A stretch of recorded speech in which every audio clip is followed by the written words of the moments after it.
the Crown Prince with us. Saudi Arabia has been a very great friend and a big purchaser of equipment and lots of other things. And one of the biggest investments in the United States is their investment is buying stock in companies and various other things in the United States and creating jobs.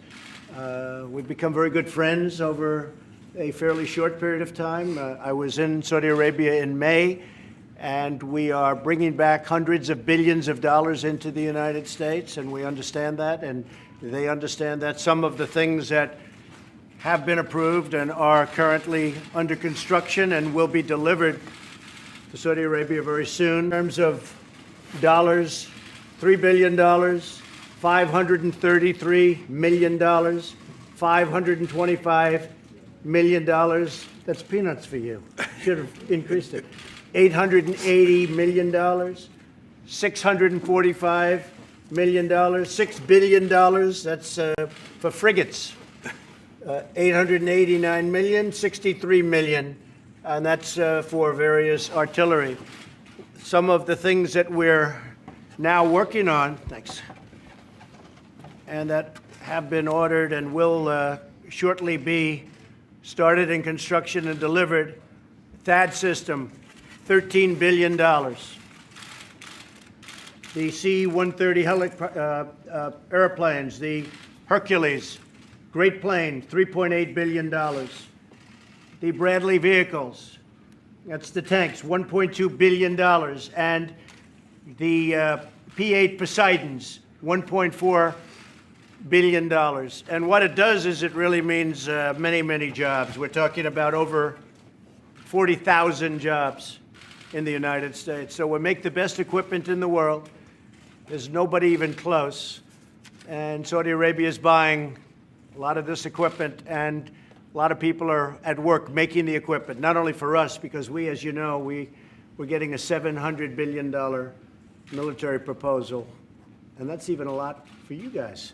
But we're getting a $700 billion military plan this year, and 716 will be next year, $716 billion. So we really have a great friendship, a great relationship. I would really have to say the relationship was, to put it mildly, very, very strained during the Obama administration. And the relationship now is probably as good as it really ever been.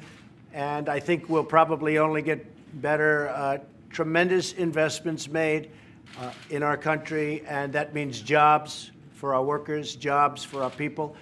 Also defense. We're talking about defense, and we're working very hard with Saudi Arabia, and they're also footing a big part of the bill for defense.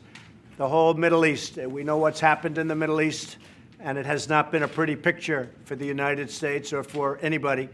And a lot of things are changing, and they're changing very rapidly. As you know, ISIS is now, we've recaptured almost 100% of the territory, as you probably have heard, before anybody. But we've captured close to 100% of the territory held by ISIS. And we've moved very rapidly, very quickly, and that's really coming to an end in that part of the world. It's coming to an end. And we'll be able to get out of certain areas that we've wanted to get out of for a long period of time. And other countries can handle it. At this point, they'll be able to handle it. So it's a great honor to have you and your representatives here.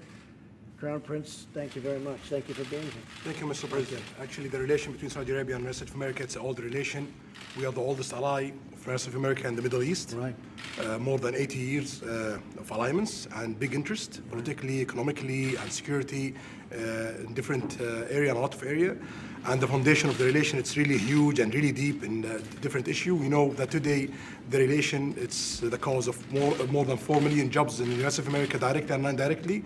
Also, it's a cause for a lot of jobs in Saudi Arabia, directly and non-directly. And as you know, Mr. President, from day one, you've reached this office. We've planned to tackle $200 billion US of opportunity in the next 4 years, but it end up with $400 billion US of opportunities You've talked today, Mr. President, about the military deals. The implementation in it, it's more than 30%. And also the implementation overall in the $400 billion of opportunity, more than 35%. Right.